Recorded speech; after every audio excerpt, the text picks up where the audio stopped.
ॐ अज्ञानतिमिरान्धस्य ज्ञानाञ्जनशलाकया चक्षुरुन्मिलितं येन तस्मै श्रीगुरवे नमः। वाञ्छाकल्पतरुभ्यश्च कृपा सिन्धुभ्यैव च पतितानां पावनेभ्यो वैष्णवेभ्यो नमो नमः। नमो महावदान्याय कृष्ण प्रेम प्रदायते कृष्णाय कृष्ण चैतन्य नाम्ने गौरत्विषे नमः। हे कृष्ण करुणा सिंधो दीनबंधो जगत्पते गोपेश गोपिका कांत राधा कांत नमोस्तुते। तप्त कांचन गौरांगी राधे वृंदावनेश्वरी वृषभानुसुते देवी प्रणमामि हरिप्रिये। वृन्दायै तुलसीदेव्यै प्रियायै केशवस्य च कृष्ण भक्ति प्रदे देवी सत्यवत्यै नमो नमः। श्री कृष्ण चैतन्य प्रभो नित्यानंद श्री अद्वैत गदाधर शिवासादि गौर भक्त वृंद। हरे कृष्ण कृष्ण कृष्ण हरे हरे हरे राम राम राम हरे हरे। हरे कृष्णा। सर्वप्रथम मैं अपने गुरुपाद पद्म ओम विष्णुपाद अष्टोत्तर शत श्री श्रीमद् भक्तिवेदांत माधव गोस्वामी महाराज के चरण कमलों में अनंत कोटि दंडवत प्रणाम ज्ञापन करता हूँ। हम लोग श्रीमद् भगवद गीता के 9वें अध्याय का श्रवण कर रहे हैं, जिसमें हमारा 34वां श्लोक चल रहा है, 34th अंतिम श्लोक 9वें अध्याय का। उसमें भगवान ने अपने भजन किस प्रकार से भगवत प्राप्ति होगी उसका उपाय बताया। 4 प्रकार की भगवान ने विधियां बताई। मन मना भव मद भक्तो मध्याजी माम नमस्कुरु। मेरे मन वाला हो, मेरा भक्त हो जा, मेरी पूजा कर और मुझे नमस्कार कर। तो यहां पर सबसे पहले बताया मन मना भाव, इसकी चर्चा हम लोग कर चुके हैं। अब हम आते हैं मद भक्तो मध्याजी। मद भक्तो माने मेरा भक्त हो जा। जो भाव है वो सबके साथ आएगा। तो मद भक्तो मतलब मेरा भक्त हो जा। तो अब अगर अर्जुन कहें भगवान से कि अभी तो मुझे युद्ध करना है और आपने मुझे कहा कि अपना मन मुझ में लगा दे, अपना मन मुझ में लगाकर और स्वधर्म का पालन करो, तो अभी तो मन देना संभव नहीं है क्योंकि मुझे युद्ध करना है। मन तो मेरे को लगाना पड़ेगा ना युद्ध के अंदर भी, तो मेरे पास तो ऑप्शन नहीं है अभी मन देने का। तो भगवान अब दूसरा विकल्प दे रहे हैं कि मद भक्तो मेरा भक्त हो जा, अर्थात मुझसे प्रेम कर।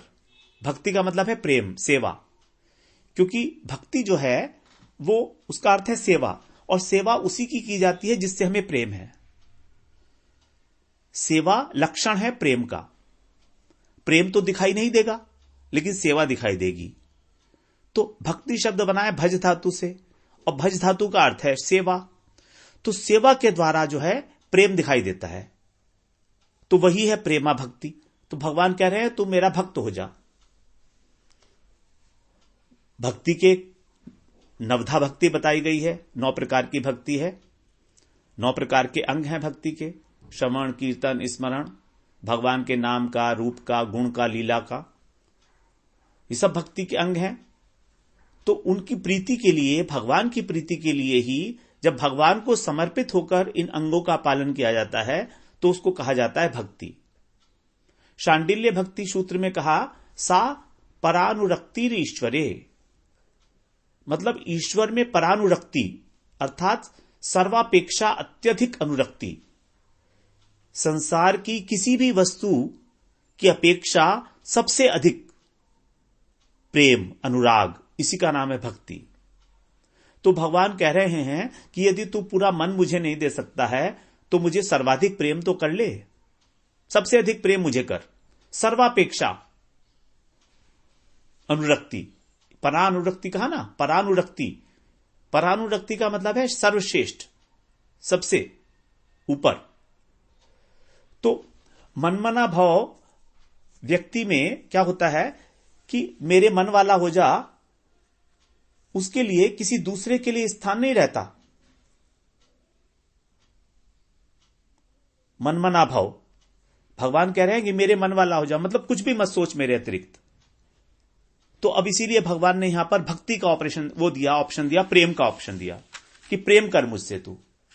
तो अब भगवान से प्रेम कैसे हो, मतलब भक्ति क्या है वास्तव में। हम लोग भक्ति की बड़ी विस्तृत व्याख्या कराए हैं पहले भी 7वें अध्याय के आरंभ में, कि भक्ति कितने प्रकार की है, गुणीभूता भक्ति, प्रधानीभूता भक्ति, भक्ति का अर्थ क्या है, ये सब लोग हम काफी कुछ हम लोग श्रवण किए हैं 7वें अध्याय में। आरंभ में जो हम लोगों ने 7वें अध्याय की भूमिका के अंदर कुछ श्रवण किया था उसी में। अब इस अध्याय के शुरू में भी हम लोगों ने भक्ति की महिमा को श्रवण किया कि वास्तव में भक्ति ही सारे साधनों का सार है, मूल है, और भगवान केवल भक्ति के द्वारा वश में होते हैं। भगवान को वश में करने का उपाय केवल एक ही है, भक्ति। सारे शास्त्रों ने इस बात को सिद्ध किया है, प्रमाणित किया है। भक्तिरेवैनम नयति भक्तिरेवैनम दर्शयति भक्ति वशः पुरुषो भक्तिरेव भूयसी। भक्ति ही हमको, नयति का मतलब ले जाना, भक्ति ही हमको भगवान के पास ले जाती है, भक्ति ही हमको उनका दर्शन कराती है। एनम, एनम मतलब भगवान, एनम इनका, भगवान का दर्शन कराती है। भक्ति वशः पुरुषो, क्योंकि वो पुरुष भक्ति के वश में है, इसीलिए भक्तिरेव भूयसी। भूयसी का माने सर्वश्रेष्ठ, इसलिए सर्वश्रेष्ठ साधन भगवत प्राप्ति का भक्ति ही बताया गया है। तो 9वां अध्याय है ही हमारा शुद्ध भक्ति का, और भक्ति भज धातु से बनी, और भज का अर्थ है सेवा। तो भगवान स्वयं कह रहे हैं उद्धव जी से, प्रायेण भक्ति योगेन सत्संगेन विनोद्धव नोपायो विद्यते सम्यक प्रायणम ही सतामहम। भगवान उद्धव जी से कह रहे हैं 11वें अध्याय, 11वें स्कंध के और 11वें अध्याय में, 11वें स्कंध के 11वें अध्याय के अंदर और 48वें श्लोक में भगवान कह रहे हैं, प्रायण भक्ति योगेन। प्रायण भक्ति योगेन मतलब इस संसार से पार होने के लिए एकमात्र उपाय भक्ति ही है। 2 उपाय बताए भगवान ने, भक्ति योगेन और सत्संगेन। इन दोनों के उपाय, इन दोनों के अतिरिक्त और कोई उपाय नहीं है।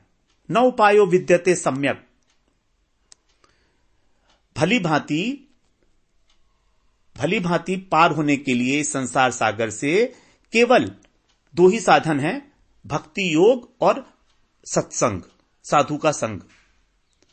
प्रायणम ही सताम अहम, क्योंकि अधिकतर इन्हीं दोनों का आश्रय लिया जाता है।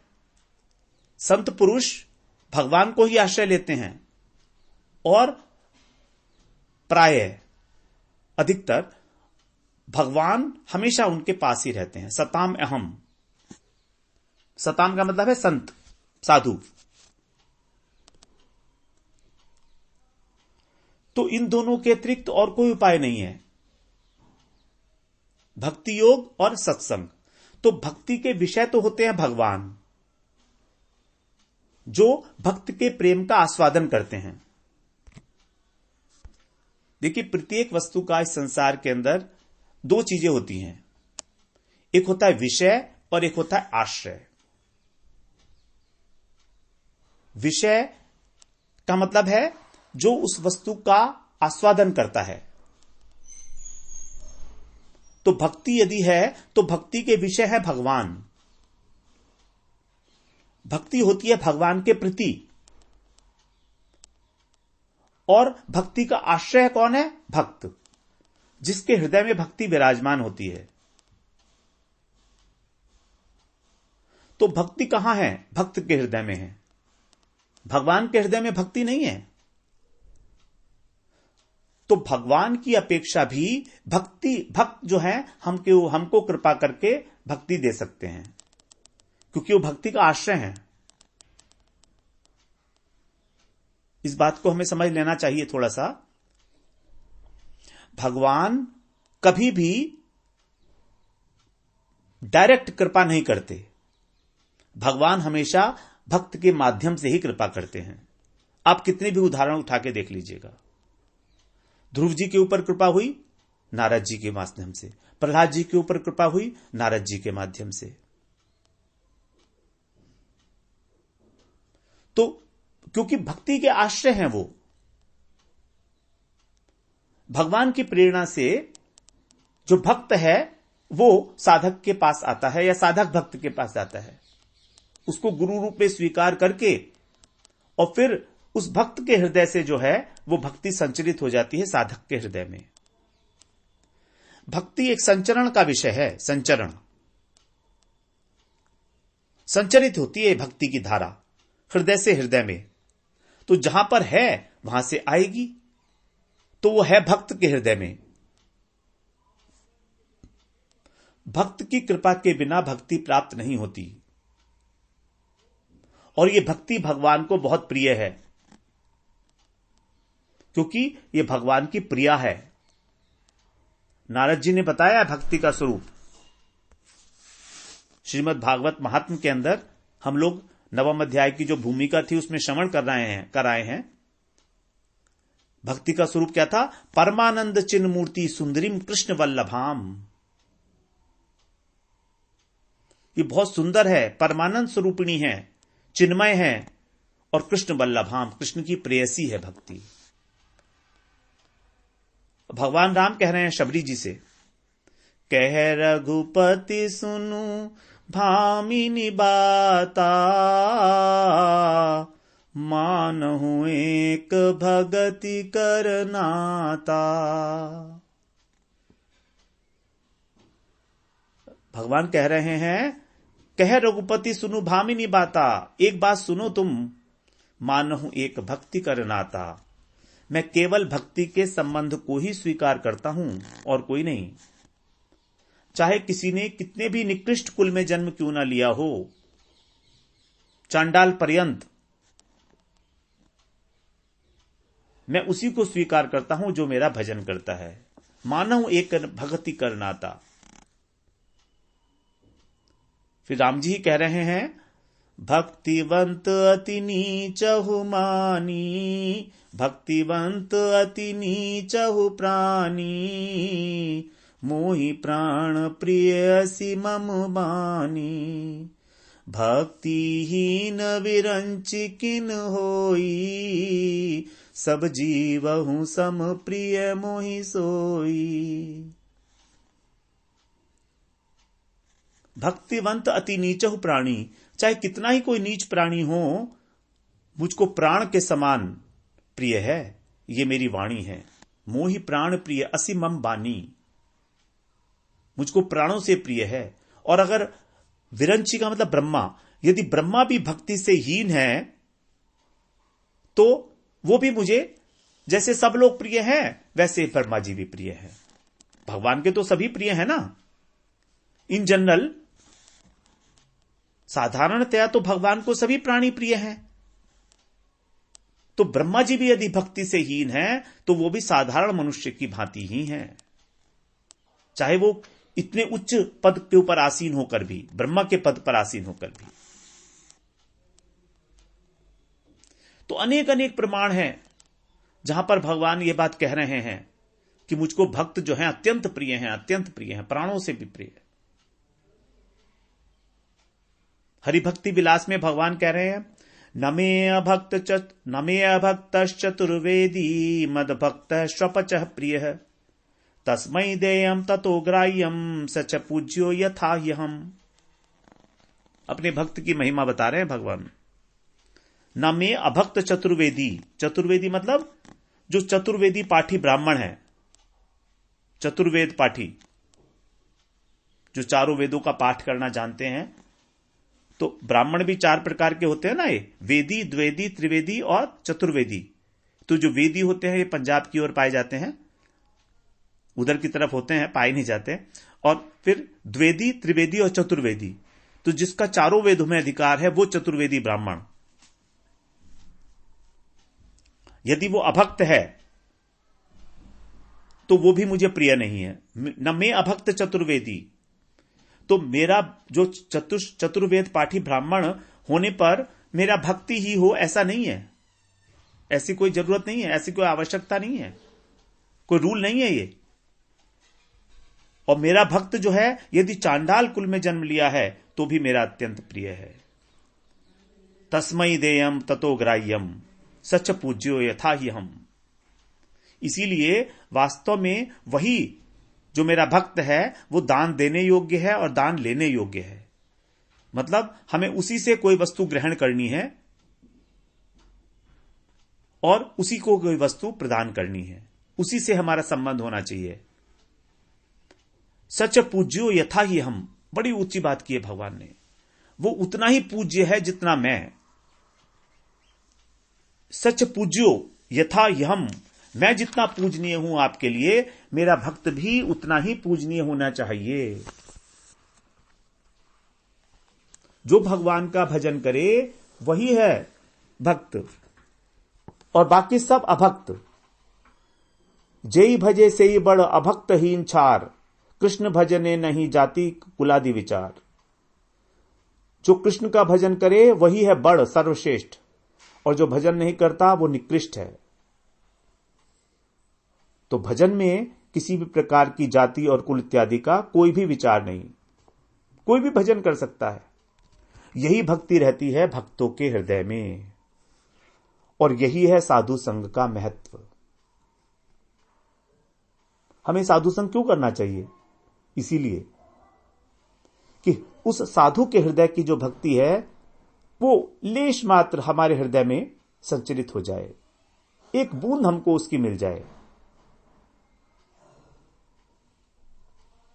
और वो मिलेगी कैसे? जब साधु भगवान का भक्त हमें भी देखता है कि हम भजन कर रहे हैं, हमारी कितनी निष्ठा है, कितनी उत्कट अभिलाषा है भगवान से मिलने के लिए,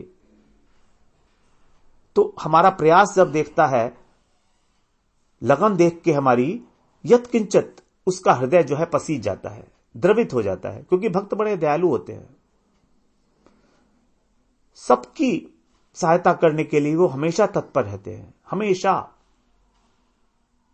अपना भजन साधन छोड़कर भी अब हमारे गुरु हमारा इतना ध्यान क्यों रखते हैं? इसीलिए अपना भजन साधन छोड़े हैं। यही है उनकी करुणा कि इन सब का भी कैसे कल्याण हो। तो जब उनका हृदय द्रवित हो जाएगा, उसी क्षण भक्ति की जो अविरल धारा है वो साधक के हृदय में संचरित होने लगती है। इसीलिए कहा गया है, भक्त भक्ति भगवंत गुरु चतुर नाम वपु एक, इनके पद वंदन किए नाशे विघ्न अनेक। ये चार कहा तो जाता है, चार हैं, भक्त भक्ति भगवंत गुरु चतुर नाम वपु एक। चार नाम है ये, वपु एक है इनका। वपु का मतलब है स्वरूप, तत्वतः। तत्वतः ये चारों एक हैं। कौन कौन?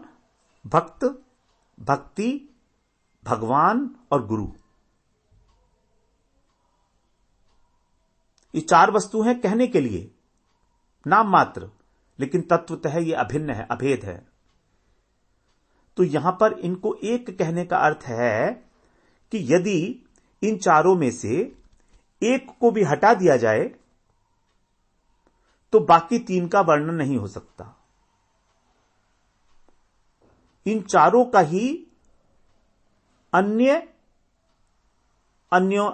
अन्योन्य आश्रय संबंध है, एक दूसरे के ऊपर आधारित हैं, परस्पर। एक में ही चारों का समावेश है, एक वस्तु में ही। अर्थात यदि एक की प्राप्ति हो गई तो समझो चारों की प्राप्ति हो गई। कितना इंपॉर्टेंट बात है, इसे समझिए हम लोग। एक की प्राप्ति हो गई तो समझो चारों की प्राप्ति हो गई। यदि हमें गुरु मिल गए तो समझो भगवान मिल गए। यदि हमको भक्ति मिल गई तो समझो भगवान मिल गए। यदि हमको भक्त मिल गए तो समझो भगवान मिल गए। तो भगवान कोई अलग वस्तु नहीं है। भक्त भक्ति भगवंत गुरु चतुर्नाम वपु एक ही स्वरूप है। यदि वास्तव में एक सदशिष्य को सदगुरु मिल जाए तो भगवान ही मिल गए वास्तव में, फिर भगवान दूर नहीं है। चारों समान रूप से फल देने वाले हैं। जैसे एक गाय होती है, अब उस गाय के 4 थन होते हैं, लेकिन उन चारों थनों में से एक ही प्रकार का दूध निकलता है, फल एक ही है, फल एक ही है।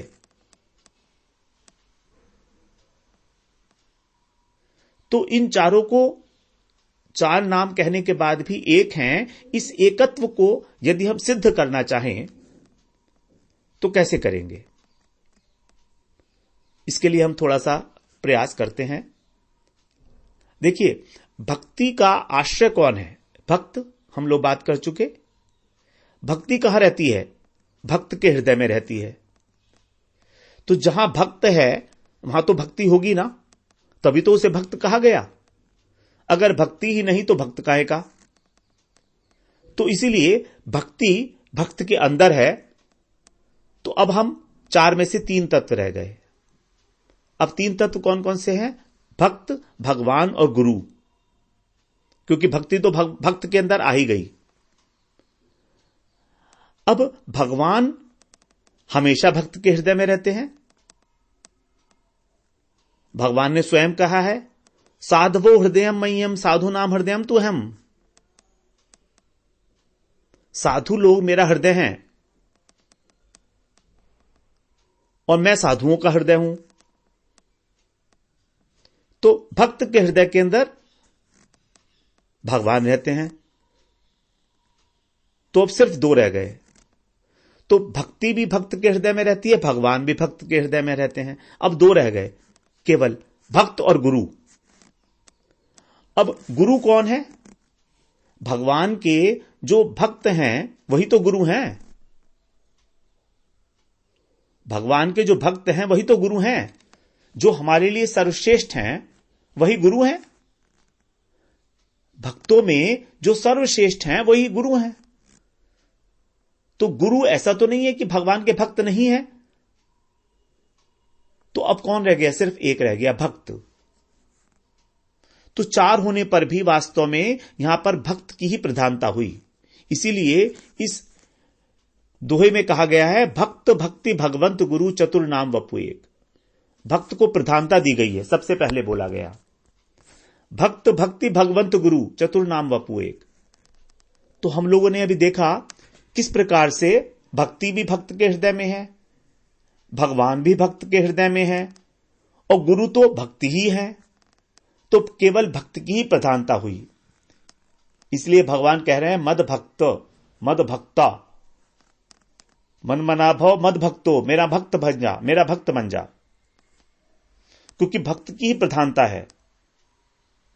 और दूसरा तात्पर्य इसका यह है कि दुर्लभ होते हुए भी इन तीनों की अपेक्षा भक्त सुलभ है। भक्ति तो हमसे बहुत दूर है, भगवान भी हमसे बहुत दूर हैं, अभी गुरु भी हमें नहीं मिले, लेकिन भक्त भी यद्यपि बहुत दुर्लभ हैं तो भी इन तीनों की अपेक्षा सुलभ हैं। इन तीनों की अपेक्षा। तो भक्तों के अंदर ही जो सर्वश्रेष्ठ होंगे वही हमारे गुरु होंगे।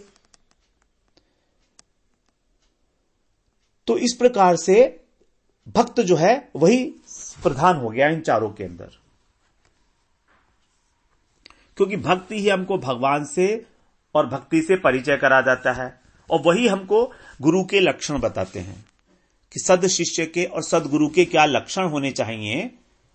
वो भी तो हमें भक्ति ही बताएगा ना, कि भक्त ही गुरु के पास लेकर जाएगा। हम डायरेक्ट कभी भी गुरु के पास नहीं जा सकते।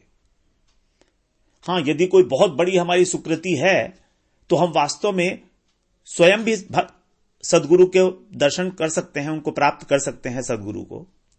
लेकिन प्रायः ऐसा ही देखा गया है कि प्रत्येक व्यक्ति को, एक साधारण व्यक्ति को भक्त के माध्यम से ही गुरु मिलते हैं। भक्त के माध्यम से ही गुरु मिलते हैं। वही बताता है कि हमको क्या जीवन में आवश्यकता है गुरु की। वही बताता है कि गुरु के लक्षण क्या होने चाहिए। इन्हीं भक्तों को भागवत महात्म्य में कहा गया है भक्ति सूत्रोपनद्ध। भक्ति सूत्रोपनद्ध मतलब भक्ति रूपी सूत्र के अंदर जो पिरोए हुए हैं, आबद्ध हैं। हम लोग इसकी चर्चा इसलिए कर रहे हैं कि भक्त की बड़ी महिमा है। भक्ति की महिमा को समझने के लिए भक्त की महिमा समझ रहे हैं हम। भगवान की महिमा भी तभी है जब भक्त की महिमा है। और भगवान यहां पर आदेश दे रहे हैं अर्जुन को कि मेरा भक्त बन जा। तो हम लोग भक्त शब्द को ही समझने की चेष्टा यहां कर रहे हैं थोड़ी सी। तो हम लोग इसलिए इस बात पे ज्यादा चर्चा कर रहे हैं कि भक्ति की जो महिमा है, जो उसका तत्व है, वो यत्किंचित हमारे हृदय के अंदर थोड़ा सा स्थान ले ले। हमारे अंदर ये इच्छा पैदा हो जाए कि हम भी ऐसे भक्त बने भगवान के, एक शुद्ध भक्त बने भगवान के। इतनी महिमा है भक्तों की। हमें वास्तव में भक्त ही बनना चाहिए। और कुछ तो क्या बने, और कुछ तो बन के देख लिया ना, तो क्या बने। यदि भगवान का भजन ही नहीं किया तो क्या किया। जीवन अपि मृतो ही सह न तीर्थ पद सेवा यही। यदि भगवान के चरण कमलों में रति नहीं हुई, प्रेम नहीं हुआ, तो फिर ये जीवन भी क्या। इस जीवन की सार्थकता ही यही है कि हमको भगवान के चरणों में रति हो जाए, हमको सद्गुरु का आश्रय मिल जाए। तो भक्त तो अनेक होते हैं लेकिन गुरु एक होते हैं। तो हम लोग अब इसको एक रूपक के द्वारा समझने की चेष्टा करेंगे। रूपक का जो आधार है वो है हमारा भक्ति सूत्रोपनद्ध, कि भक्ति रूपी सूत्र के अंदर भक्त जो हैं वो पिरोए हुए हैं। इसको ऐसा मानिए कि जैसे एक माला है, उस माला के अंदर मणियां पिरोई होती हैं। तो ये मणियां जो हैं यही हैं भक्त। ये जो मणियां हैं ये हैं भक्त। और उस माला में जो सुमेरु है, जो मोटा वाला होता है मणि, वो है गुरुदेव। ये सुमेरु सभी मणियों से बड़ा होता है और सबके ऊपर होता है। तो वैसे ही गुरुदेव भी हमारे सबसे श्रेष्ठ भक्त है। और जैसे माला में सूत्र व्याप्त रहता है, सारी माला के अंदर सूत होता है, तो उसी प्रकार से भक्त में भी भक्ति व्याप्त रहती है। अब मणियां अनेक होती हैं, उसी प्रकार से जो भक्त हैं वो अनेक होते हैं। 108 मणियों के दाने होते हैं ना माला में। और माला में भगवान कौन है? भगवान है फुंदना। ये फुंदना क्या होता है? जो डोरी होती है उसके सिर पर, जो सुमेरु के ऊपर एक छोटा सा गांठ बांध दी जाती है, रंग बिरंगी भी होती है वो, कई बार गुच्छा सा होता है, उसको बोलते हैं फुंदना। वही है भगवान। तो अब ये भगवान जो हैं ये सभी रसों का आस्वादन करते हैं, अधिष्ठान है, इसीलिए कई बार रंग बिरंगा फुंदना भी होता है, लेकिन साधारणतः व्हाइट कलर का होता है। तो ये छोटी सी गांठ होती है सुमेरु के ऊपर। तो जैसे मणि होती है और फुंदना, इनके बीच में सुमेरु होता है। सुमेरु कहां है? मणियों के और फुंदना के बीच में। फुंदना मतलब ऊपर वाला जो गुच्छा है सुमेरु के, वो। उसी प्रकार से भक्त और भगवान के बीच में होते हैं गुरुदेव। भक्त और भगवान के बीच में होते हैं गुरुदेव। मतलब भक्त हमको गुरुदेव के पास ले जाते हैं और गुरुदेव हमको फिर भगवान से परिचय कराते हैं। तो ये एक रूपक है छोटा सा। भक्त भक्ति भगवंत वपु, भक्त भक्ति भगवंत गुरु, चतुर नाम वपु एक। ये हम लोगों ने थोड़ा सा चेष्टा की आज समझने की। इसी चर्चा को हम थोड़ा सा आगे और बढ़ा के फिर आगे वाले पर आएंगे, मध्याजी माम नमस्कुरु पर। वांछा कल्पतरुभ्यश्च कृपा सिंधुभ्येव च पतितानां पावनेभ्यो वैष्णवेभ्यो नमो नमः।